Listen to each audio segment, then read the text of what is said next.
மனித உடலில் உருவாகும் மது. வாகன சோதனையில் நம்முடைய காவலர்கள் ஈடுபடும் பொழுது குடித்திருக்கிறார்களா இல்லையா, மது அருந்தி இருக்கிறார்களா இல்லையா, அவங்க உடம்புல ஆல்கஹால் இருக்கா இல்லையா அப்படிங்கிறத சோதிக்கிறதுக்காக ஒரு கருவியை வைத்து அவங்க ஊத சொல்லுவாங்க. அப்படி ஊதும் பொழுது ஆல்கஹால் இருந்தால் அந்த கருவி நமக்கு காட்டி கொடுத்துரும். ஆனால் சில பேருக்கு குடிக்கிற பழக்கமே இருக்காது, அன்னைக்கும் அவங்க குடிச்சிருக்கவும் மாட்டாங்க. அப்படி இருந்தும் அந்த சோதனையில் பார்த்திங்கன்னா அவங்க உடம்புல ஆல்கஹால் இருக்குது அப்படிங்கிற மாதிரி அந்த கருவி சில நேரங்களில் காட்டுறது உண்டு. ஆனால் விசாரித்து பார்த்திங்கன்னா அவங்களுக்கு அந்த பழக்கமே இருக்காது. ஏன் இந்த மாதிரி காட்டுது அப்படின்னு பார்த்தீங்கன்னா, இயற்கையாகவே ஒரு சிலருக்கு உடம்புல மதுவானது உற்பத்தி ஆகக்கூடிய ஒரு இது இருக்குங்கிறத இப்போ கண்டுபிடிச்சிருக்காங்க. பிரேசிலில் கூட ஒருத்தர் பார்த்திங்கன்னா வாகனம் ஓட்டிகிட்டு இருந்திருக்காரு.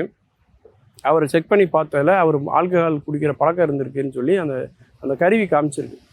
ஆனால் அவர் தனியாக கூட்டு போய் பரிசோதனை பண்ணி பார்த்தா அவருக்கு அந்த பழக்கமே இல்லை அப்படிங்கிறது எல்லா மருத்துவ பரிசோதனையும் தெரிஞ்சிச்சு. அப்போ எதனால் இப்படி உற்பத்தி ஆகுது, உடம்புல ஏன் தானாக மது உற்பத்தி ஆகுது அப்படின்னு பார்த்தாங்கன்னா, நிறைய பேருக்கு கார்போஹைட்ரேட்னு சொல்லக்கூடிய கொழுப்பு உணவுகளை நிறைய பேர் சாப்பிட்றாங்க. அதே மாதிரி சுகர் கண்டென்ட் இருக்கக்கூடிய, சர்க்கரை அதிகமாக இருக்கக்கூடிய உணவுகளை நிறைய பேர் சாப்பிட்றாங்க. நிறைய மருந்து மாத்திரைகளை எடுத்துக்கிறாங்க. அதிலும் குறிப்பாக ஆன்டிபயாட்டிக் நிறைய எடுக்கிறாங்க. இதனால என்ன ஆகுது அப்படின்னா, அந்த நொதித்தல்ங்கிற ஒன்று நம்ம உடம்புக்குள்ளேயே நடக்க ஆரம்பிக்குது. அதாவது வெளியில் திராட்சை பழங்கள்லாம் இருக்கும், அது நொதித்தல் ஆகும். அதில் ஈஸ்ட்டு போன்ற பல பாக்டீரியாக்கள்லாம் இருக்கிறதுனால அந்த நொதித்தல்னு சொல்லக்கூடிய அந்த ஃபெர்மெண்டேஷனுங்கிற அந்த ப்ராசஸ் நடந்து தான் அதன் பிறகு தான் ஒயினோ அந்த ஆல்கஹால்னு சொல்லக்கூடியது உற்பத்தி ஆகுது. அதாவது மெத்தில் ஆல்கஹால்னு சொல்லக்கூடிய ஒன்று உற்பத்தி ஆகும். அது மனித உடம்புலேயே உற்பத்தி ஆகுவதற்கான சாத்தியக்கூறுகள் இன்றைக்கி இருக்குதுன்னு சொல்லியிருக்கிறாங்க.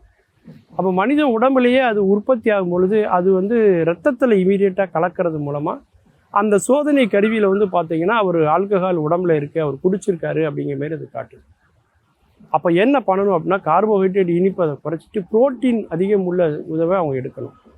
என்னென்னா, அவங்க உடம்புல மது சுரக்குது அப்படின்னா உண்மையிலே மது குடித்தவர்கள் எப்படி அவங்க இருப்பாங்களோ அது மாதிரியே அவங்க மாறிடுவாங்க. நினைவு இழந்துருவாங்க, சொன்னதே திரும்ப திரும்ப சொல்லுவாங்க. குடித்தவர்களுக்கு உண்டான எல்லா குணாதிசயங்களும் இவருக்கு வந்துடும். அப்போ அதிலிருந்து மீள்வதற்கான ஒரு வழி என்ன அப்படின்னு பார்த்தீங்கன்னா, அந்த உணவு பழக்கத்தை அவங்க முற்றிலுமாக மாற்ற வேண்டிய ஒரு நிலைமை ஏற்படும். அப்படி பண்ணுறது மூலமாக தான் அந்த உடம்புல ஆல்கஹால் சுரக்கிறது தடைபடும். அது முற்றிலும் தடைபடுகிற வரைக்கும் அந்த பரிசோதனையை அவங்க செய்து கொண்டே இருந்து உடம்புல ஆல்கஹால் உற்பத்தி ஆகவில்லை அப்படிங்கிறது தெரிந்த பிறகு தான் அவங்க வாகனம் ஓட்டுவதாக இருந்தாலும் எதுலேயுமே அவங்க ஈடுபடணும். இல்லைன்னா அந்த உடம்புல உற்பத்தி ஆகிற அந்த ஆல்கஹால் உண்மையிலேயே ஆல்கஹால் குடித்தவர்களுக்கு என்ன நிலைமை ஏற்படுமோ அது மாதிரி போதையில் வண்டி ஓட்டக்கூடிய ஒரு சூழல் தான் அவங்களுக்குமே ஏற்படும். இப்படி உலகத்தில் பல இடங்களில் அங்கொன்றும் இங்கொன்றுமாக இந்த செய்திகள் வந்து கொண்டே இருப்பதை நம்ம பார்க்குறோம். அந்த அளவுக்கு அந்த சுய பரிசோதனை என்பது நிச்சயமாக ஒரு தேவையான ஒன்றாக இருக்கிறது.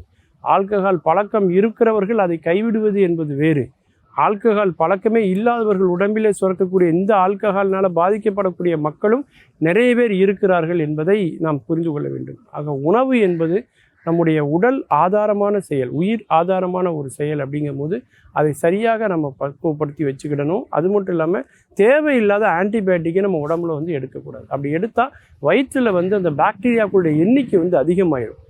எண்ணிக்கை அதிகமானோடனே அது தன்னுடைய வேலையை விட்டு இது மாதிரியான வேலைகள் அது இறங்கும் பொழுது தேவையில்லாத ஒரு ஆல்கஹால் நம்ம உடம்புல உற்பத்தி ஆகிறதுக்கான சூழல் ஏற்பட்டுரும். அதாவது போதை பழக்கமுடையவர்கள் எப்படி தலை சுத்தல், வாந்தி, மயக்கம் எல்லாம் ஏற்படுமோ அது எல்லாமே இவங்களுக்கும் ஏற்படும். அதிலிருந்து இவங்க மீள்வதற்கு என்ன பண்ணணும் அப்படின்னா, அதாவது நன்மை செய்யக்கூடிய பாக்டீரியாக்கள் இருக்கு இல்லையா, அந்த பாக்டீரியாக்களை அதிகப்படுத்துவதன் மூலமாக இந்த தீமை செய்யக்கூடிய இந்த பாக்டீரியாக்களை அவங்க அழிக்க முடியும் அப்படிங்கிறத இன்றைக்கி மருத்துவ உலகம் கண்டுபிடிச்சிருக்கு. அதன் பிறகு உடம்புல ஆல்கஹாலே இல்லை அப்படிங்கிற ஒரு நிலை வர்ற வரைக்கும் இந்த பயிற்சியை நம்ம மேற்கொள்ளணும். இதில் ஒரு பெரிய பின்விளைவு என்னென்னா, ஆல்கஹாலே இல்லாத ஒரு நிலையை ஒருவர் அடைந்ததுக்கு அப்புறம் என்னென்னா, அவர் மறுபடியும் ஆல்கஹால் பழக்கத்துக்கே நேரடியாக வருவதற்கும் வாய்ப்பு இருக்கிறது. அது வரைக்கும் ஒரு ஆல்கஹால் பழக்கம் கிடையாது. ஆனால் உடம்பே தானாக மது உற்பத்தி செய்கிறதுனால அதன் பிறகு அதை தடுத்து நிறுத்தினதுக்கப்புறம் மறுபடியும் அவர் நேரடியாக ஆல்கஹால் பழக்கத்துக்கு அடிமையாவதற்கான வாய்ப்பு 100% உண்டு. ஏன்னா இது வரைக்கும் ஒரு உடம்புல ஆல்கஹால் செக்ரீட் ஆனதுனால ஒரு போதையிலே அவர் இருந்திருப்பார். இப்போ அந்த ஆல்கஹால் செக்ரீஷன் இல்லாதனால அந்த போதை அவருக்கு தேவைப்படும். அதனால் மீண்டும் அதுக்கு அடிமையாகி மறுபடியும் அந்த பழக்கத்துக்கு போவதற்கான வாய்ப்பும் அவருக்கு ஏற்படுவதற்கு வாய்ப்புகள் உண்டு. அதனால் அந்த பழக்கத்தில் மறுபடியும் அவர் ஈடுபடாமல் இருப்பதற்கான சில ஏற்பாடுகள் பயிற்சிகள்லாம் இருக்குது. அதெல்லாம் செய்வதன் மூலமாக ஒட்டுமொத்தமாக அந்த ஆல்கஹாலிலிருந்து அந்த பிரச்சனையிலிருந்து அவர் மீண்டு வரலாம் அப்படின்னு இன்றைக்கி மருத்துவர்கள் சொல்கிறாங்க.